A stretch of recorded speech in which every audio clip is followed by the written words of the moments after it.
On a suivi leur combat, un combat long et difficile, celui des Molex. Les 279 salariés de Villemur-sur-Tarn ont commencé leur mobilisation à l'automne 2008. Aujourd'hui, leur usine de connecteurs automobiles est fermée depuis octobre dernier. C'est l'étape ultime maintenant du licenciement des 23 représentants syndicaux. Pour en parler, le secrétaire du comité d'entreprise CGT, Denis Parise, est sur notre plateau. Bonsoir. Bonsoir. Merci d'être là. Alors justement, dites-nous, vous en êtes où aujourd'hui ? Mais concernant les représentants du personnel, l'inspecteur du travail a refusé les licenciements au 18 décembre parce qu'elle n'a pas reconnu de motif économique. Donc aujourd'hui, la direction, et c'est son droit, elle a fait appel au ministère du Travail pour pouvoir nous licencier.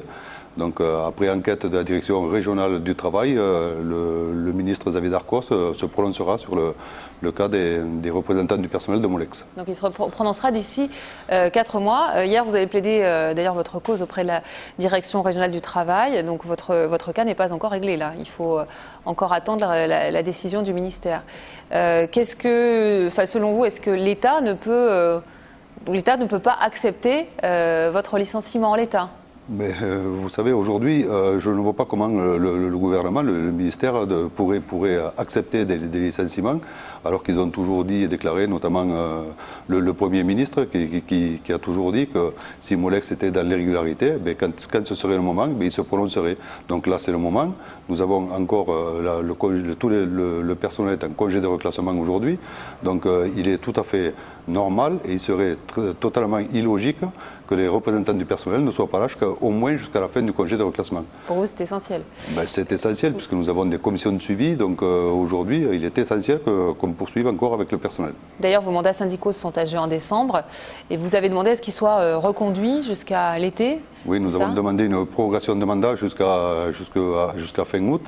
Ça coïnciderait avec la fin du congé de reclassement de la majorité du personnel. Si la direction ne veut pas, il est clair qu'on ira devant les tribunaux pour faire valoir nos droits une fois de plus. Pour qu'il y ait des élections, et les salariés qui sont toujours salariés de Molex, puisqu'ils sont en congé encore de reclassement, ils pourront voter. Nous demanderons à ce que les élections se fassent. Alors maintenant, quelles sont les prochaines échéances ?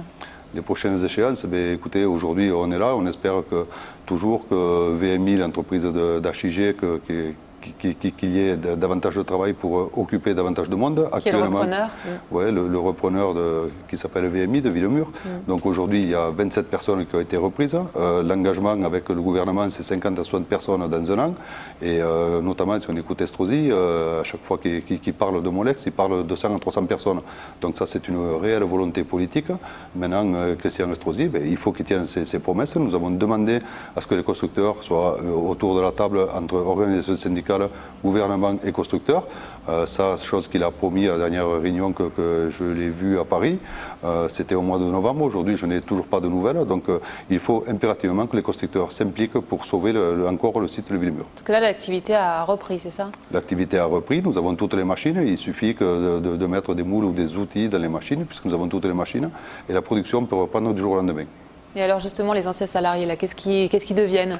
Vous pouvez nous faire un état des lieux? Voilà, il y en a une quarantaine qui ont retrouvé du travail, y compris ceux qui sont chez VMI. Il y en a une quinzaine qui font une formation longue durée, c'est-à-dire supérieure à 6 mois. Il y a une création d'entreprise, il y en a 2 ou 3 qui vont arriver par la suite, je pense.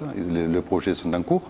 Et puis les autres, ils sont toujours en congé de reclassement, des petites formations. Mais vous savez, quand il y a des formations, on occupe du monde, mais il n'y a rien à la sortie. Donc le plus important, ce qui est primordial, c'est que le site de Villemur puisse reprendre au plus vite. Il y a des prochaines échéances aussi en matière juridique, notamment le 6 avril.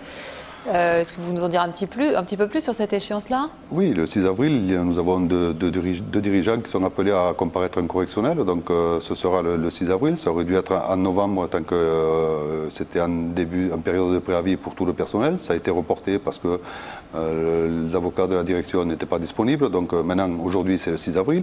Et on espère bien que la direction va être condamnée, puisque c'est un gros délit d'entrave qu'ils ont effectué. C'était prémédité de très longue date, donc nous sommes arrivés à le prouver. Il y a eu une enquête de la police judiciaire, le procureur a poursuivi l'enquête. Aujourd'hui, on espère bien que tout le monde reconnaisse que nous avons eu affaire à des patrons voyous. Entrave au fonctionnement du CE. Pour entrave au fonctionnement du CE. Je vous remercie, Denis Parise. C'est moi, merci.